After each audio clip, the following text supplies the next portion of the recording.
ዛሬ የምንነጋገረው የእግዚአብሔር የጦር ሰራዊት አለቃ ስለሆነው ቤተክርስቲያናችን በህዳር 12 በታላቅ ድምቀት በዓሉ ስለምታከብርለት ስለኛ ጠባቂና ረዳት ስለሆነው ስለ ታላቁ መልአክ ቅዱስ ሚካኤል ነው።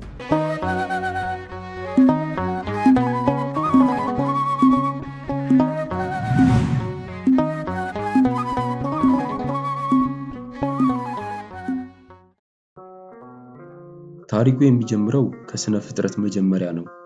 በሰማይ ታላቅ ጦርነት ተነሳ። ሳጥናኤል የተባለው መልአክ በውበቱና በክብሩ ተመክቶ ከፈጣሪ በላይ ሆናለሁ አለ። ይህ የትዕቢት ቃል የሰማዩን ሰላም አናወጠው። ብዙ መላእክትም በፍርሃት ተዋጡ። በዚያች የውዥንብር ሰዓት ግን አንድ ድምፅ ተሰማ። ከእግዚአብሔር ጋር የሚተካከል ማን ነው?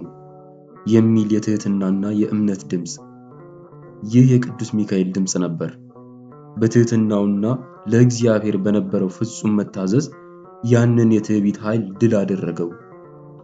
አምላካችንም ሳጥናኤልን ከክብሩ አዋርዶ ሲጥለው ታማኙን አገልጋይ ሚካኤል በሰማያት ላይ በ10 ከተማ በ100 ነገድ ላይ ሾመው።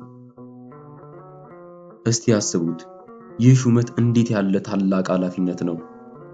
ነገር ግን የቅዱስ ሚካኤል ሹመት በነገደ መላእክት ላይ ብቻ አልነበረም።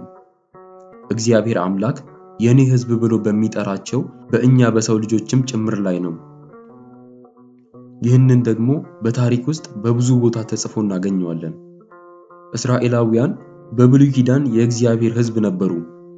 በምድረ በዳ ሲጓዙ፣ ከግብጽ ባርነት ሲወጡ ከፊት ከፊታቸው እየመራ ከጠላቶቻቸው እየጠበቀ አብሯቸው የነበረው ቅዱስ ሚካኤል ነበር። የእስራኤል መሪ የነበረው ኢያሱ የኢያሪኮን ከተማ ለማጥፋት ሲዘጋጅ ብቻውን አልነበረም። መጽሐፍ ቅዱስ እንዲህ ይላል፣ ዓይኑን አንስቶ ተመለከተ፣ እነሆም ሰይፍ የያዘ ሰው በፊቱ ቆሞ አየ። ኢያሱም ከእኛ ወገን ነህን ወይስ ከጠላቶቻችን ብሎ በጠየቀው ጊዜ ቅዱስ ሚካኤል እኔ እግዚአብሔር ሰራዊት አለቃ ሆኜ አሁን ወደ አንተ መጥቻለሁ በማለት መለሰለት። ነገር ግን አንድ ነገር ልብ እንበል። እግዚአብሔር ሕዝቡን በሚካኤል መሪነት ሲሰጥ እንዲህ ሲል አስጠንቅቋቸው ነበር። በፊቱ ተጠንቀቁ፣ ቃሉንም አድምጡ፣ ኃጢአት ብትሰሩ ይቅር አይልምና አታስመርሩት። ይህ ምን ማለት ነው? ቅዱስ ሚካኤል የጽድቅ መልአክ ነው። እውነትንና የእግዚአብሔርን ሕግ ይወዳል። እኛን ሲረዳንና ሲጠብቀን በኃጢአታችን እንድንቀጥል ሳይሆን ከኃጢአት እንድንመለስና በንጽህና እንድንኖር ነው። አንዳንዶች ይህ መልአክ ቅዱስ ሚካኤል መሆኑን በምን እናውቃለን ብለው ይጠይቁ ይሆናል። መልሱን ነቢዩ ዳንኤል ይሰጠናል። ቅዱስ ገብርኤል ወደ ዳንኤል በተላከ ጊዜ ስለ ሕዝበ እስራኤል ሲናገር እንዲህ አለ፣ በዚህም ነገር ከአለቃችሁ ከሚካኤል በቀር የሚረዳኝ ማንም የለም። ይህ የሚያሳየው ቅዱስ ሚካኤል የእግዚአብሔር ሕዝብ ጠባቂና አለቃ መሆኑን ነው። ይህ ሹመቱና ጥበቃው በአዲስ ኪዳንም ለእኛ የእግዚአብሔር ሕዝቦች እንደቀጠለ ነቢዩ ዳንኤል እንዲህ ሲል መስክሯል።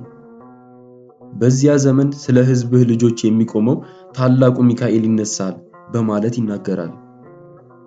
እርሱ ስለኛ ይቆማል። በችግራችን፣ በደዌያችን፣ በፈተናችን፣ በሰይጣን ወጥመድ ስንወድቅ እርሱ በእግዚአብሔር ፊት ስለኛ ይቆማል፣ ይማልዳል፣ ይጸልያል። ሹመቱ እንደ ምድራዊ ገዢዎች በላያችን ላይ ለመሰልጠን አይደለም። ሙሴ በእስራኤል ላይ እንደተሾመው ነው። ሙሴ የተሾመው ሕዝቡን እንዲገዛ ሳይሆን በትምህርቱና በጸሎቱ እንዲጠብቃቸው ነበር። ቅዱስ እስጢፋኖስም እግዚአብሔር ሹምና ቤዛ አድርጎ ላከው ያለው ለዚህ ነው። ቅዱስ ሚካኤልም እንዲሁ ነው። ሹመቱ የበላይነት ሳይሆን የተቆጣጣሪነት፣ የአባትነት፣ የእረኝነት ሹመት ነው። ጌታችን ኢየሱስ ክርስቶስም እንዲህ ሲል ተናግሯል። ከነዚህ ከታናናሾቹ አንዱን እንኳን እንዳትንቁ ተጠንቀቁ፣ መላእክቶቻቸው በሰማያት ሁል ጊዜ በሰማይ ያለውን የአባቴን ፊት ያያሉ በማለት ተናግሯል።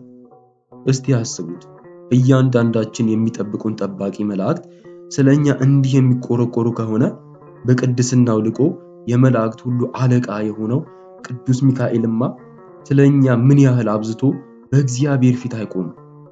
በጸሎቱ ሁል ጊዜ ይረዳናል፣ ስለኛም ይማልዳል። የኅዳር ሚካኤልን በዓል ስናከብር ቅዱስ ሚካኤል በሰማይ ያለ ጠባቂያችንና ስለኛ የሚቆም አማላጃችን መሆኑን በእምነት የምንቀበልበት ቀን ነው።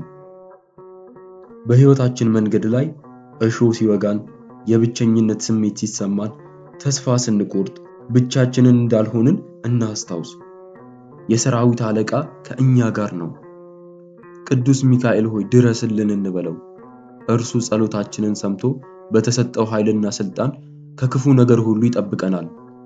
በእግዚአብሔርም ፊት ስለኛ ይቆማል፣ ይማልድልናል፣ ይጸልይልናል። ወስብሐት ለእግዚአብሔር ወለወላዲቱ ድንግል ወለመስቀሉ ክቡር አሜን።